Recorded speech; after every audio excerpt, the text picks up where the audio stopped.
Плътта, казва Фуко, трябва да се разбира като модус на опит.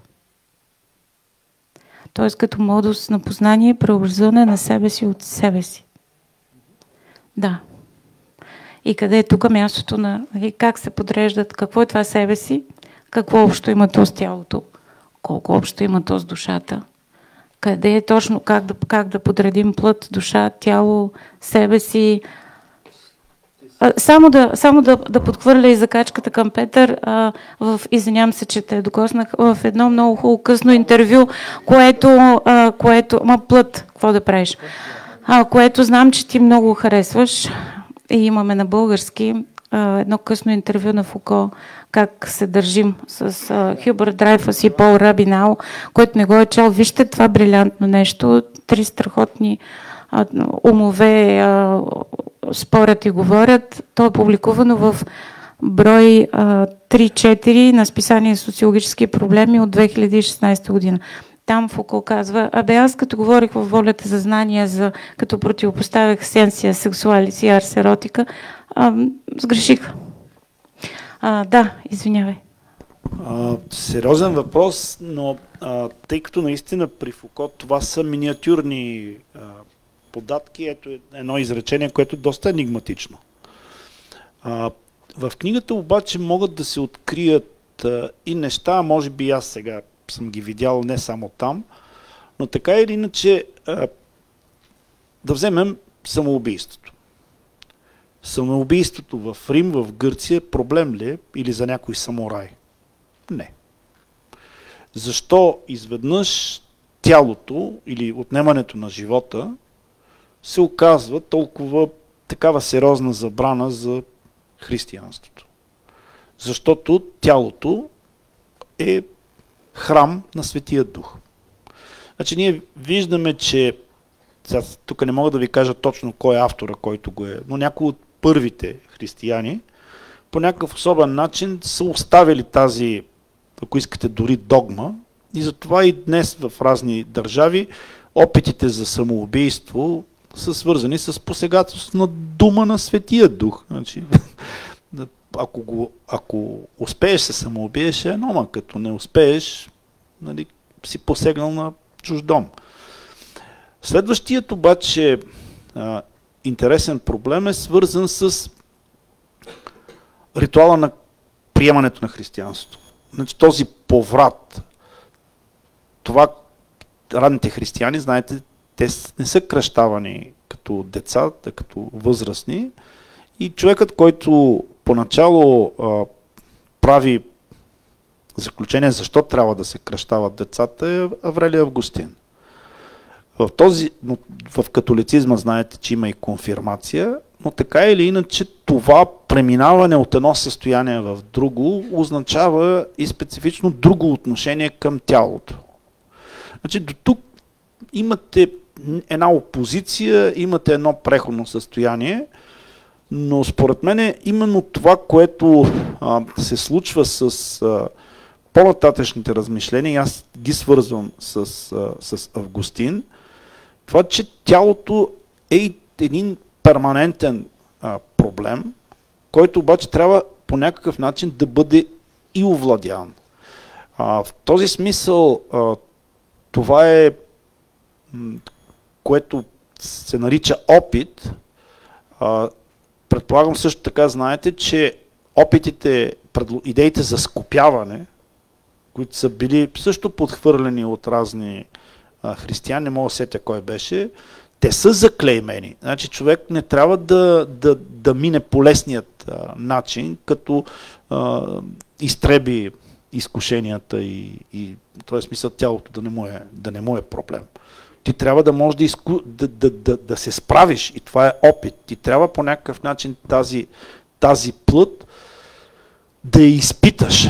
Ти трябва да можеш да признаваш дали успяваш или не, да търсиш, ако трябва, и помощ, да търсиш изкупление. Всичките тези неща са от съвсем друг характер, отколкото да се самоубиеш или примерно да знаеш, че Евхаристията по някакъв начин ти е в кърпа вързана, щом, да кажем, си се си се кръстил или нещо от този род. Значи нещата хич не са, нали, въпрос на еднократен акт или на някаква структура. Това е опит. И тук опит е, нали, не знам на точно кой език, но това е опитване, това не е, нали, не е дори опитност, това е постоянно изпитание. Това е постоянно на борба с тази неотнимаема и неотделима от нас част, нашето тяло.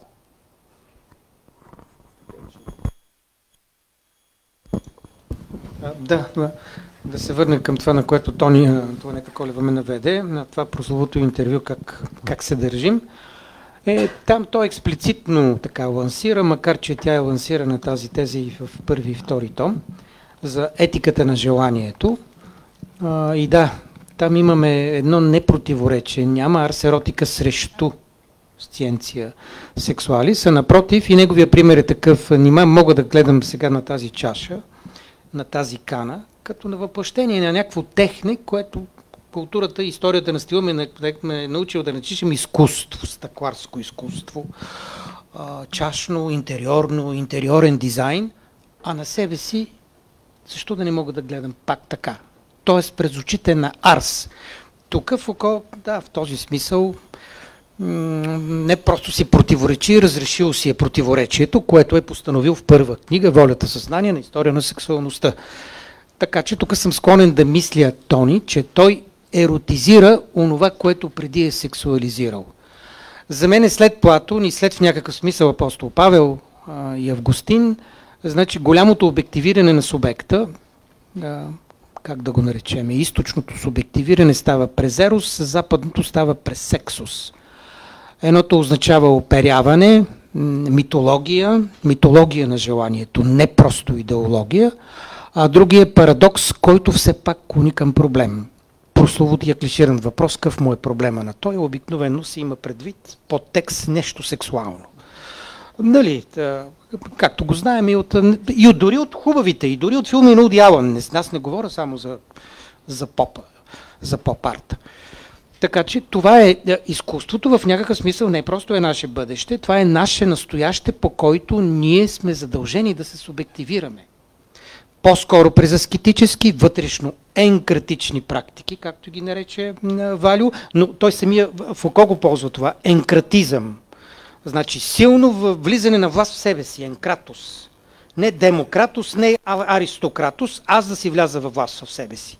Как? Като субективирам.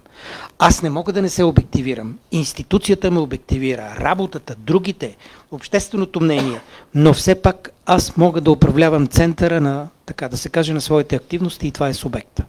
И това може да стане равновесно и през ерос, и през сексус. Това е широкото тълкуване на Арс, на технето като изкуство, а не само като на художествено произведение, на предназначение да го прави гений. Глупости. И понеже Петър Горанов заговори за управляване, аз връщам веднага въпроса за управляемостта. Благодаря, да.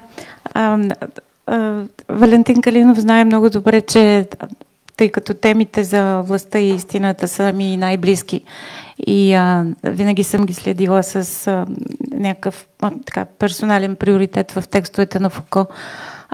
Затова смятам, че и тази книга е важна в тази посока най-вече, защото да, тя е публикувана в една поредица на Галимар, която се казва "Библиотека на историите". Тоест, така да се каже, податката е за една историческа книга. Ние може да я разглеждаме като такава. И дайте тук да видим колко хубаво Фуко на 500 страници обръща с хастара навън десетки автори рано християнски, като почнете от отците и стигнете до съвсем третостепенни автори. Можем да я разглеждаме и в друга посока, като книга, която ни показва собственото интелектуално развитие на Фуко, което вероятно е много интересно, защото в него се отразят някакви със сигурност социокултурни процеси и така нататък. Но аз лично предпочитам да я чета като една книга, която ни говори как ние сме станали наистина това, което сме. И как, извинете ме за това, което не знам дали хипертеза е правилна дума, но ще се осмеля да кажа много нахално, за това какво може би са социалните и хуманитарните науки изобщо. Ами те са едно признание, казвам аз, нахално. Така както се казва книгата. Признание. Не знам дали на плата, но те са едно признание. Тоест това е едно непрекъснато работене, което е основната страст и копнеш на Фуко, и което той търси назад в историята, и което и него самия олицетворява и изказва. Това е едно непрекъснато изследване на себе си от себе си, едно непрекъснато упражняване на себе си върху себе си, с различни техники и технологии в различните културни периоди, едно непрекъснато пречистване на себе си от себе си, едно непрекъснато вадене от себе си навън пред другите, на себе си. Едно непрекъснато изработване на себе си от себе си. Извинете, не правят точно това хуманитарните науки и социалните. Не са ли те работа на себе си, над себе си? Дори ако щете, казвам, всичко това е много огрубено, то е нарочно предизвикателно, аз се опитвам да ви провокирам. Много наедро размествам блокове, но защо не?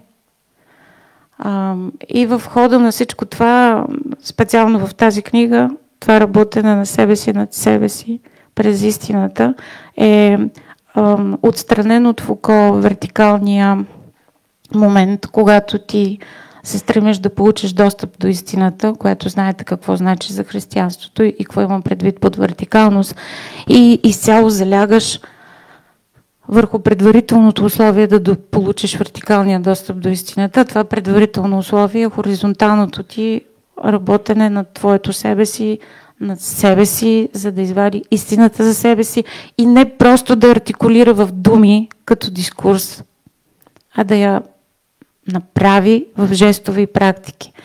В тая книга има едно непрекъснато повтарящо се, което го няма никъде до тогавашното развитие на Фуко. И според мен е щяло да бъде много плодотворна посока. Затова, че ти с тялото си и с действията си трябва да проявяваш и показваш истината. И в цялото това нещо, разбира се случва в едно отношение с пасторалната форма на управляване. Пасторално от пастор, което е от пастир. В края на книгата има десетки брилянтни страници и следващи идеята за пастира, за овчаря, за управляването на другите от пастира овчаря. Няма да влизам в детайли. Но така или иначе аз с това се опитвам да ви предизвикам как можем да генерализираме употребата на понятието признание, без да оставяме само до употребяването на това нещо от Фуко, изследвайки и конфесията, ранното християнство, задаването на правилата и така нататък. Струва ми се важно и защо книгата е актуална и с какво книгата е неочаквана. Петър Горанов каза, че той по някакъв начин е останал изненадан и аз си мисля, че тази изненада, тя е много фукуянска, впрочем. Тя реферира към това, което Фуко казва в края на или по-точно в началото на археология на знанието, което казва: не ме питайте кой съм, не искайте да остана същия. Тази нееднозначност е в някакъв начин, поне аз лично за себе си усещам като централна за фукуянското мислене. Но книгата е неочаквана с това, че тя ни дава един поглед, който наистина първоначално трудно бихме артикулирали у един френски мислител към реалността на християнството. Нали, много е модерно християнството да се стилизира, християнското отношение към плътта да се стилизира. Самия Фуко се противопоставя на това нещо, което критикува така наречената репресивна хипотеза, която в някакъв смисъл е свързана с това огрубяване на християнското отношение към плътта, че нали, плътта трябва да се стигматизира, че сексуалността е греховна, че всъщност тялото упражнява някакво постоянно забраняване на сексуалното, че унищожава, анихилира сексуалното. Всички тези клишета, които са насъдени, но те са насъдени в хода на едно дискурсивно производство у нас. Разбира се, всички тези клишета, които са насъдени у нас, биват проблематизирани по един прекрасен аналитичен начин в страниците на признанията на плътта. И те показват действително сложното, нееднозначно отношение на Фуко към християнството и на онази съставка у нашето мислене и у нашето субективиране, която ние дължим на християнството и без която ние не можем да сме това, което сме. Това е много важно да го кажем, или поне е важно за мен да го кажа. Без християнството, субекта такъв какъвто го познаваме, не е възможен.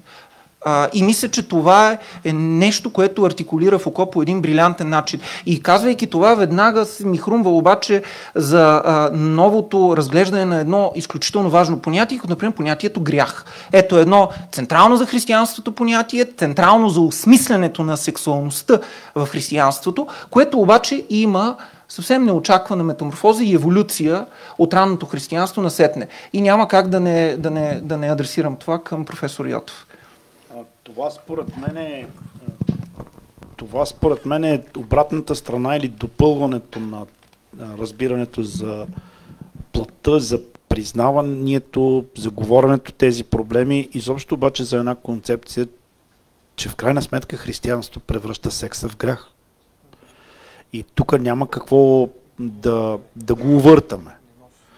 И според мен наистина има една възможност да... Брачното ложе е чисто. Окей, добре, всичко на тази фраза са посветени много анализи в книгата. Добре, това е... Значи, така или иначе, според мен тази последна глава, либидизацията, не случайно ние до този момент изобщо не подхванахме тази тема, а либидото е в крайна сметка и желание.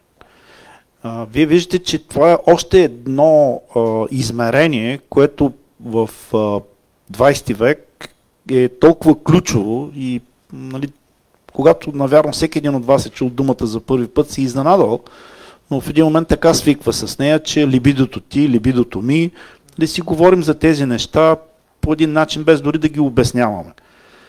Тук обаче има нещо много любопитно, че Фуко показва как този термин живее при Августин. И това е, според мен, една от големите заслуги, защото има още една много трудна за философията тема. Наберете в интернет изречението Who discovered the will? Кой откри волята? И ще видите, че това е тема, по която все още се спори, защото в античността е имало дума орексис, дума за стремеж, но дали стоиците или Августин са дефинирали това страхотно наше преживяване за една възможност да самоопределяме желанията си, исканията си по начин, по който могат да са произволни, но да не са диктувани от природна необходимост, и тази спонтанност на волята е нещо, което в крайна сметка изпъква точно там, в мига на грехопадението. Най-големият дар хората, тъкмо по Августин се оказва, че се отличават от всички други живи същества с тази свободна воля. И аз няма да крия, че Фуко разкрива според мене, че там под волята в крайна сметка се намира и желанието. Desire, désiré, begeerde.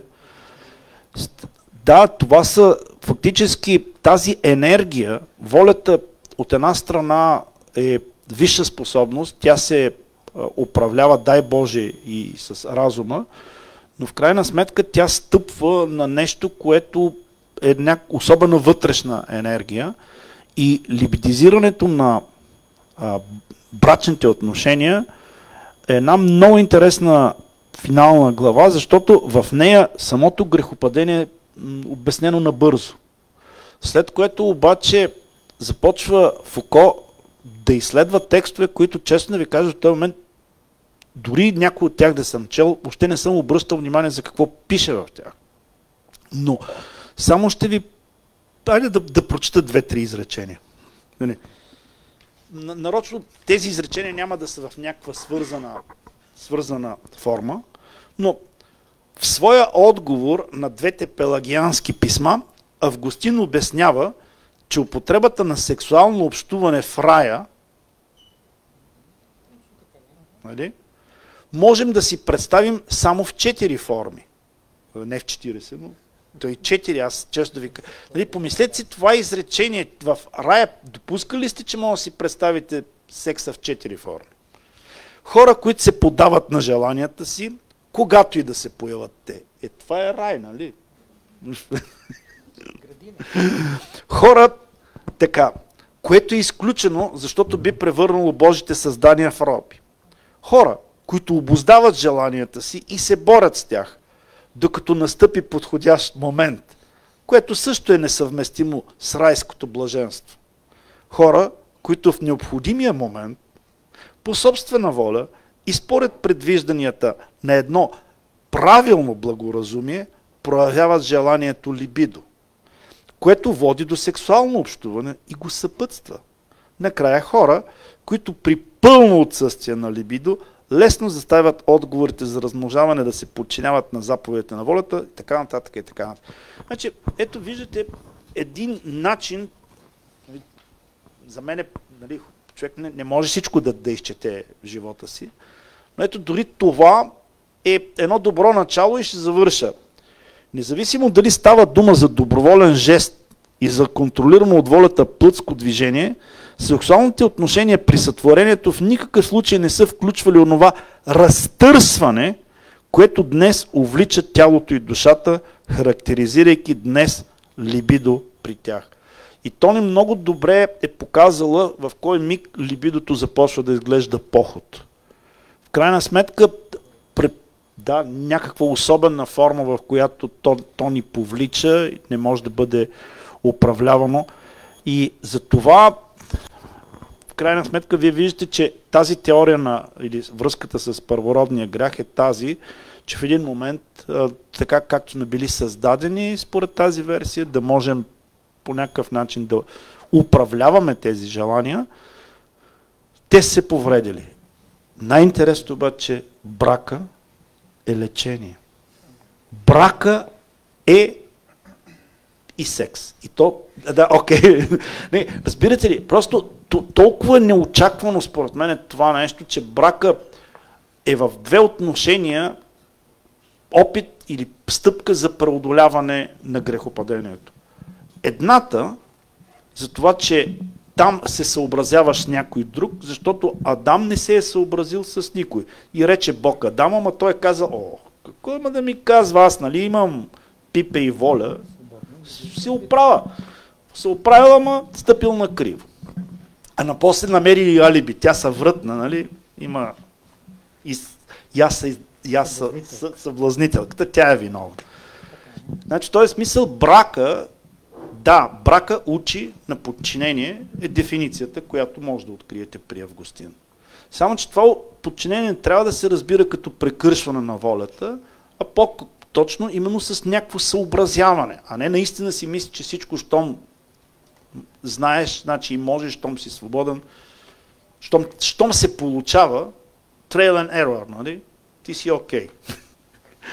И втората история е, че да, в брака всичко това може да доведе до едно връщане към онзи баланс. Сравненията с Августин са дори при животните, когато ги ухапе муха някъде, тялото реагира. Значи, в този смисъл е такива наивни описания, в които обаче при сътворението ние не сме били такива похотливи, объркани, дезорганизирани същества. Странно е, разбира се, но от друга страна, както виждате, това е начин, по който изобщо не изглежда тялото и сексуалността по начин, по който най-често можем да видим в учебниците. Аз си мисля, че в едно време като нашето, когато брачната институция, разбира се, от много време насам е подложена под всевъзможни въпроси и критики, завръщането към ето такива мисли е пълноценно и защото работи за нашето проблематизиране на самите нас. В този смисъл няма как да не се сети, разбира се, и за Киркегор, и за него един велик безбрачник, и за неговата апология на брачната институция. Но искам да попитам Петър Горанов, понеже стана дума за волята и понеже тази глава наистина аз лично много се привързах към нея, това е последната глава за либидизацията на секса, за това как либидото е свързано с неволевото и обратно с волевото е свързано на това, което вкарва либидото в определени граници. Аз мислейки за това, веднага ми изплува образа на девствеността. Защото когато говорим за волята и за неволевото, веднага като контрапункт се появява фигурата на девствеността. Онова състояние, в което волята сякаш добива действително истински мащаб. И няма как, пак да не адресирам този въпрос. Въпросът за девствеността към девство или девственост. Девство, то е по-понятие, но другото е много картинно. Девственост. Девство, ако ми позволите да се намеся. Девство е един много устарял термин, който се използва в самите оригинални текстове, в българските им устарели преводи. Ние обаче анализираме една съвременна аналитика и никой не говори за девствеността като за девство. И с това млъквам. Да, добре, но девствеността има обаче възможност да регресира към девство и брака й дава тази възможност през Августин.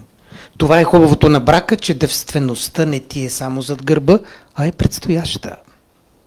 Ако може това ако може това на сметката на позитивите и на плюсовете на брака да се приложи, то е такова.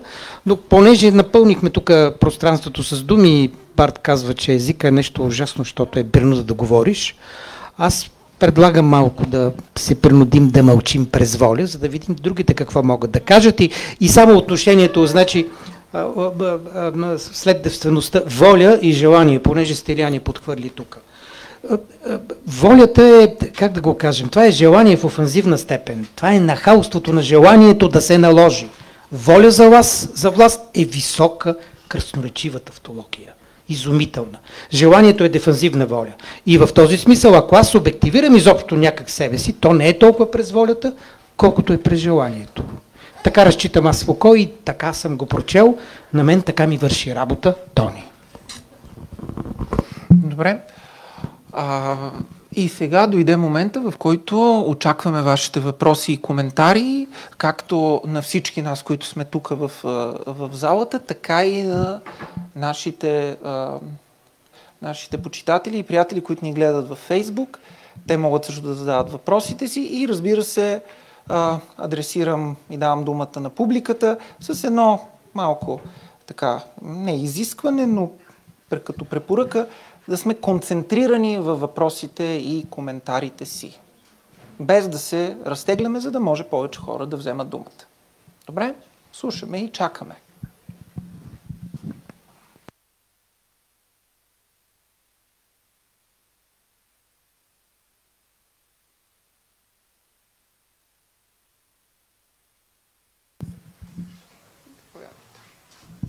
Да, само с микрофон, за да могат да чуват и нашите зрители във Фейсбук.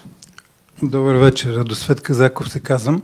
Вие бяхте обявили официално срещата като да говорим истината. Имаше един от въпросите, които бяха изложени, да говорим истината и да правим истината. И всъщност, докато обяснявахте съдържанието на книгата и за какво стана дума, аз останах с впечатлението, че това е като една история на сексуалността, една рекапитулация и обобщение едва ли не от една ранна епоха до сега, какво представлява сексуалността. Но всъщност философията не обяснява само защо сме такива, каквито сме, но и обяснява защо искаме да станем такива, каквито искаме да станем.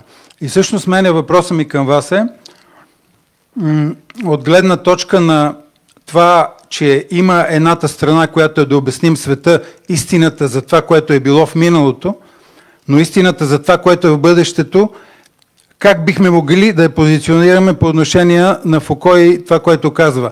Всъщност има ли в неговото изказване или в цялата книга нови идеи, защото той все пак е преживял времето на сексуалната революция, а знаем, че тя смята се нашето време като голяма промяна, така да се каже, в нравите на обществото. Така че това ми е въпросът. Има ли нови идеи, а не само обобщение на миналото? Благодаря. Преди това само бих искал да кажа, че самия Фуко предупреждава изрично историята на сексуалността да не се чете така все едно. Това е каталог от история на сексуалните практики. Да. Който желая да отговори.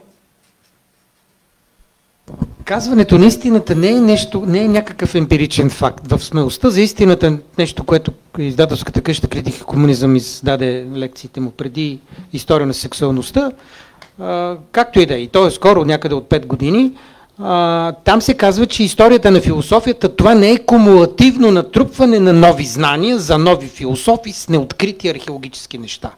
То е говорене за едно и също нещо през истината и през правенето на истината. Който мисли това за тавтология, просто не е хуманитар. В този смисъл нас ни интересува едно и също нещо, което непрекъснато казваме и непрекъснато правим по нов начин. Това е правене на истина. То ни го каза. То е не толкова казване на истината за факт, за снимка, за албум, коя година е настъпила сексуалната революция, коя е настъпил декаданс. Това не е интересно.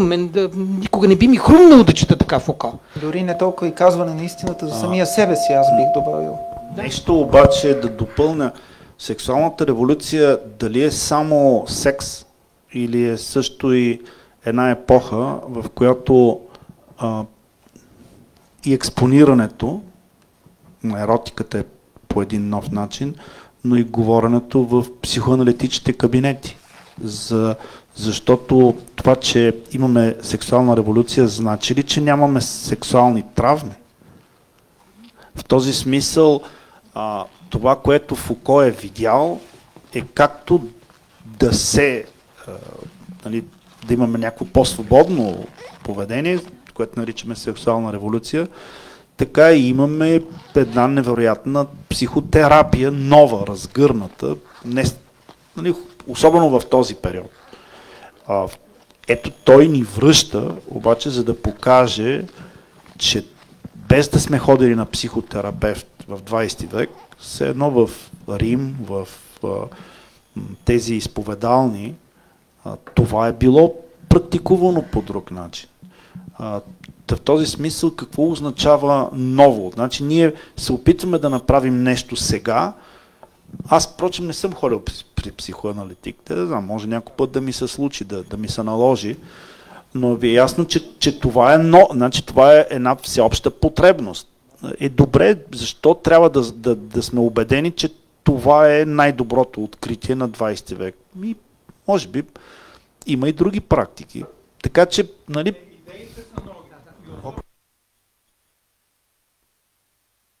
Точно това стимулира действието, не чрез... Вие казвате... Не може, извинявайте, не може без микрофон. Добре.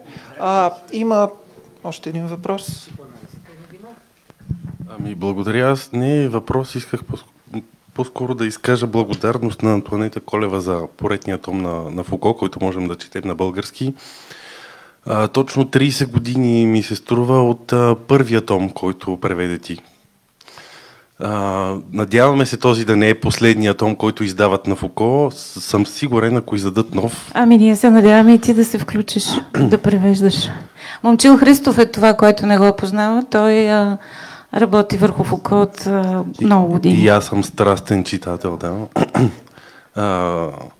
Но като не съм чел книгата, за съжаление, малко изоставих точно този Фуко. Аз съм още в лекционните курсове от 70-те години и аз съм прекалено зациклил в тая тема за власт, знание, критиката на Фуко на капиталистическото общество. Това е, което ме вълнува. Нещо, което той изоставя, между другото, след 81 година, струва ми се, категорично, политически конюнктура интересна, социалистите за първи път печелят изборите, президентските, и Митеран става президент на Франция. Критиката става критиката на съвременното общество, не само при Фуко, и при Дельос, при другите, които са около него.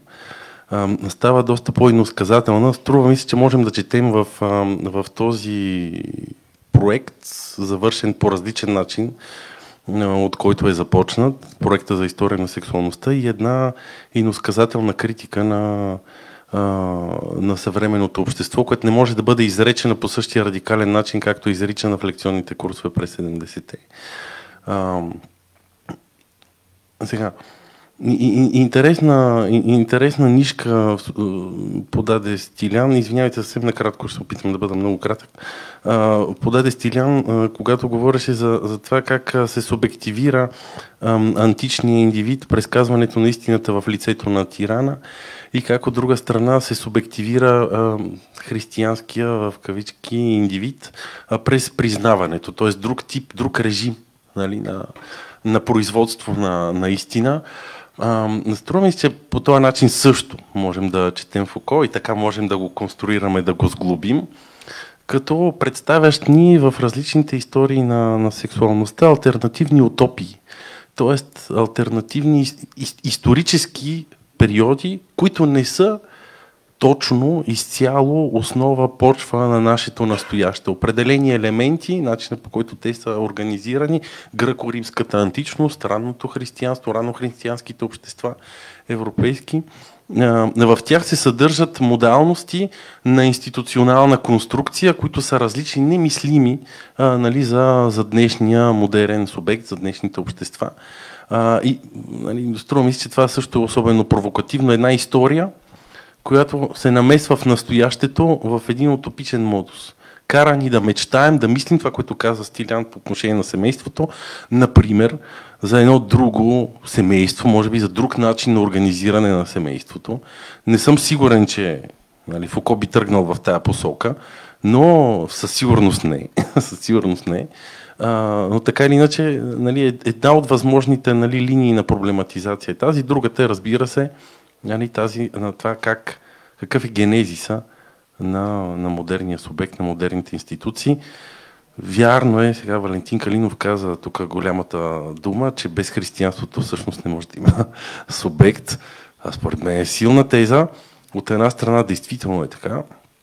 От друга, да, не би могло да има субект, но в този друг смисъл, който Фуко много харесва и който наследява от Алтюсера, именно в смисъла на подчинен, на subject, на поданик.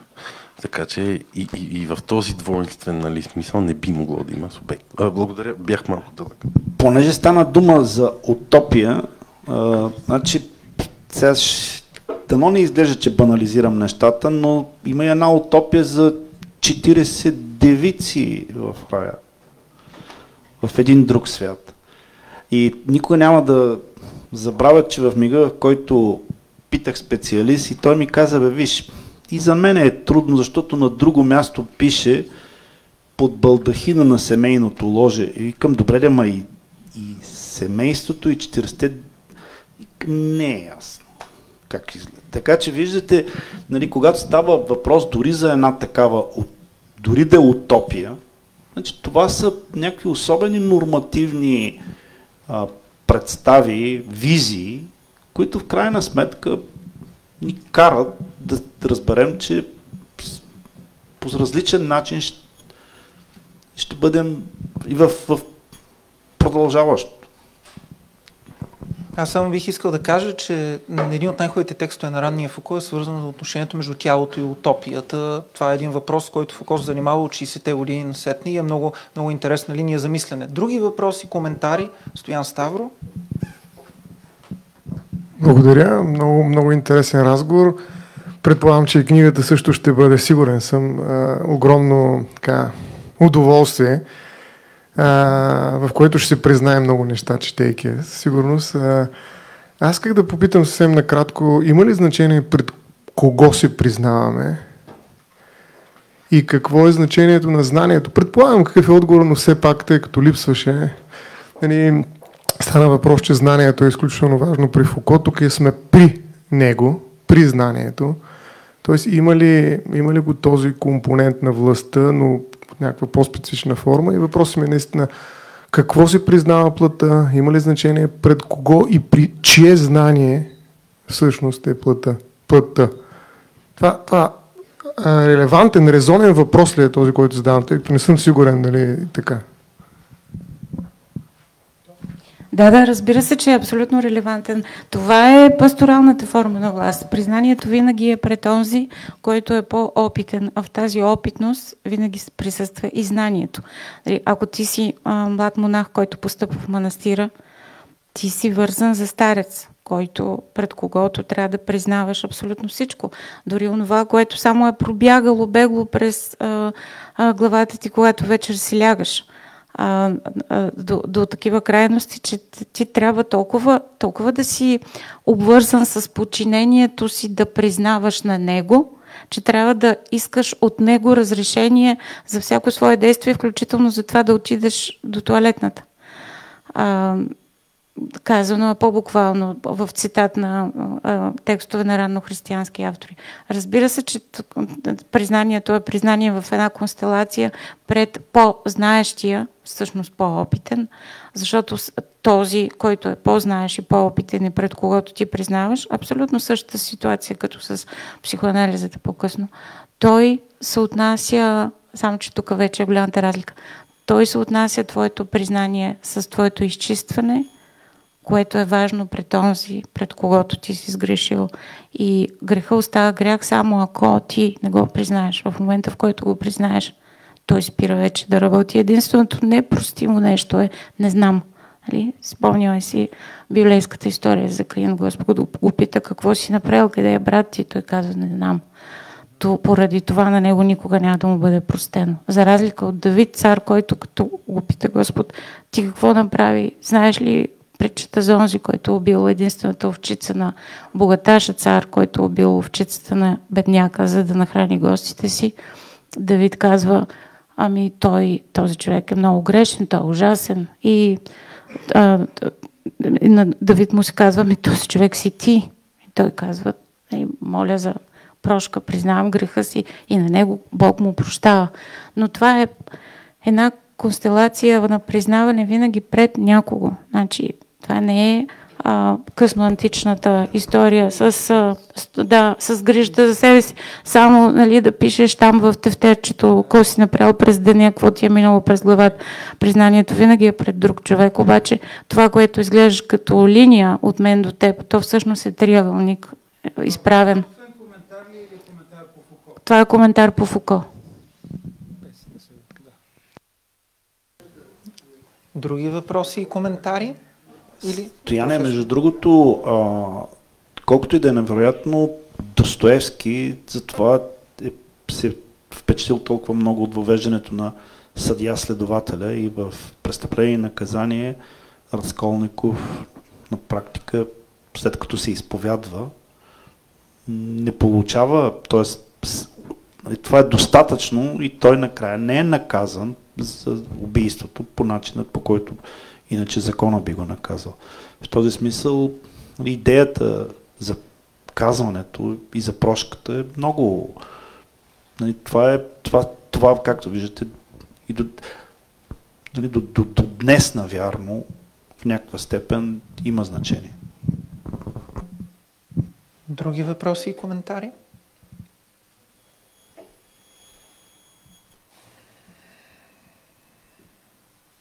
Несъгласия, възражения, провокации, експерименти, Искам обаче да споделя едно нещо, че за най-голямо съжаление подозренията, че ни чака тази книга, провокира паралелни изследвания. И в този смисъл тогава, когато тя се появи 18-та година, вече имаше... Значи, разбирате ли, просто Фуко беше такова очакване и предчувствие, че нещо има и затова на практика от една страна всичко, което е написал е впечатляващо и на едно много високо ниво, но част от неговите хипотези вече бяха изложени от други места. Просто публиката в предчувствие чувъркаше и в този смисъл искам да предупредя читателите, че напълно е възможно вече някъде да са чели нещо по този повод. Това не означава, че... Защото, вижте, знанието може да бъде открито и колкото повече, толкова повече. Едни и същи текстове не правят едни и същи интерпретации. Не искам да предпазя някои, които ще кажат, Фуко притопля манджа. Не, значи, забележете, това е писано в крайна сметка преди 1984 година. Така че днес погледът ни върху онова време е много напреднал. Така че имайте предвид с оглед изследванията, просто това е съдбата на книгите. Благодаря. Последен залп от въпроси, коментари. Давам думата. Здравейте, аз съм Любомир. Много кратък уточняващ въпрос, понеже много пъти се употреби думата субективира и после се каза, че субект се има предвид в смисъл на subject, подчинен. Това ли се имаше предвид по-рано, когато се казваше субективира, т.е. подчинява, овластява и така нататък, или нещо друго? Може ли аз за секунда, нали? Това не може, но трябва. Не може, но нищо. Аз но трябва. Без да може ще го направя. С воля, без желание. Значи, това ни наведе на мисълта изследванията и четенията на Момчил Христов. Но в субецио, екто, в етимологическия смисъл е този, който стои отдолу и разпределя. Истинският спортен субект е на волейболната мрежа, който разпределя кой да забие. В този смисъл аз разбирам и субекта и в по-финния му вариант. Този, който разпределя не на другите, но и на себе си. Как ще управлява желанията, на какво ще се подчинява, на кой господар ще слага на яслите храна и така нататък. Или дали сам ще си я приготви. Тоест субективацията е нещо строго индивидуално и строго телесно, по-моему. И аз мисля, че това е истината по въпроса. Стига толкова. Реплика има. Нужна и необходима, според мен. Съвсем набързо, супер въпрос. И той май е в сърцето на тая книга. Субекта не е някаква даденост. Нали? Не е нещо, което ти си преди всичко останало. Субекта е форма, според Фуко, която се конструира исторически. Извинявайте за окробяването, всички фукуянти и така нататък, но, нали, за да вървим бързо. И в този смисъл, нали, в случая можеш да ставаш субект през признанието. Тоест, признавайки, ти влизаш в тая позиция, която дискурса в случая на църквата предполага за тебе, признавайки своите грехове, ти всъщност се субективираш във форма, която ти е предпоставена от институцията. Това се свързва с въпроса, който беше зададен по-рано, за субективирането в институционални рамки. Така че, нали, амбивалентността в случая на формата е в това, че ти ставаш независим в момента, в който се подчиняваш на някаква дискурсивна власт. Един анонс. Може ли само една дума да... Значи, само това искам да ти кажа на ти, защото те познавам. Когато човек си задава такива въпроси, най-добрите отговори са в етимологията на думите. Има много философи, които са ни научили на това. Моя личен учител е Дерида. Просто виж етимологията и всичко ще ти светне, а по-практически и технично в нашите последни издания се повтарят едни и същи бележки за връзката между подчиняване и осубектяване. Драги приятели, в една от следващите срещи ще имате възможност да чуете книга, в която друга дума, recognition, която би трябвало да е признаване, а не признание, е водеща, така че тогава ще видим други възможности за изграждане на персоналната идентичност, възможността да се схванеш като самотъждествен и по начин, по който те виждат отстрани. Така че срещите ни предстоят. Аз бих искал за финал да благодаря, разбира се, на нашите участници, да благодаря на публиката, тази тук в залата и онази, която ни гледа, да благодаря на Гьоте институт още веднъж и да кажа, че ние се опитахме просто да задаваме определен тип въпроси. Движението към тези въпроси ни води към едно наше себе си. Ние никога няма да достигнем това себе си. Благодаря ви. Книгата се казва Мишел Фуко, Признанията на плътта издание на издателска къща Критика и хуманизъм, том 4 от История на сексуалността, преведена от Антоанета Колева, дизайнер е Ирина Джонкова, но дизайнът на цялата поредица е направен от нашата прекрасна и непрежалима художничка Яна Левиева, на която посвещаваме и това издание. А сега можем да преминем в по-неформалната част на нашето субективиране и общуване на чаша вино или сок. Благодаря ви!